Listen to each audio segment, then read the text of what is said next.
I think kids are different. You know, when you do a bit of research, you'll realize that from 10 and under, kids are working solely on talent.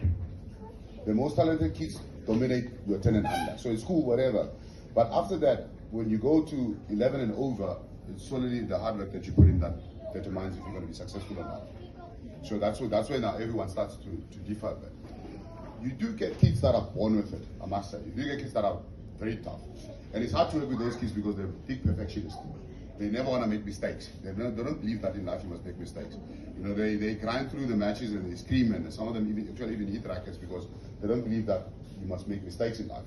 And we do have drills or lessons that will sort of like help them in that.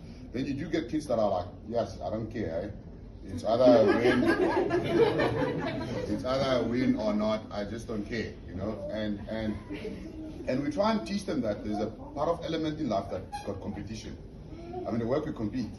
You know, everywhere we compete. So we have to teach them in that regard, but you have to be very sensitive about it. I've actually got that Roger Federer video. So the question becomes, how do I know which one is the most important point? It is based on the child. It's based on you.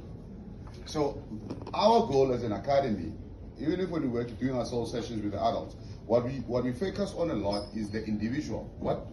How does the individual function? Then that determines where the big shots are. Because some kids or some adults perform well under pressure.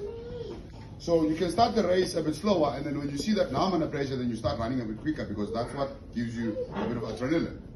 Then some are opposite. They'll start very quicker, and then in the end they're like very. So you need to know yourself, and you need to know which one is yours. That's why I say you need to understand the race as well. Which one is yours? Which one is going to be? We call it the peak then in that race. Where are you going to peak then? Because you need to peak at some stage. So what these guys, the good thing about what they understand is that they go into themselves first, because where Djokovic peaks and where Federer peaks and where Nadal peaks, totally different human beings. How Nadal warms up, I mean, Nadal warms up with 30 minutes. They give him a basket of balls and he hits the balls as hard as he can, then he's done for 30 minutes. But you find out Roger Federer is going to warm up for 2 hours. So everyone is different, but we're going towards the same goal. So the most important thing is understanding yourself, about who you are and how you function. That is very important. And I think that's the message for tonight, actually, to say everyone will start understanding themselves and how they function, because once you start understanding that, then you can reach your optimum goals. I don't know if that answers you. Yeah, that's good. Okay. No, it's very helpful. And just to mention, they are twins, yeah, but they're totally different. Very different. And they're 10 years old now.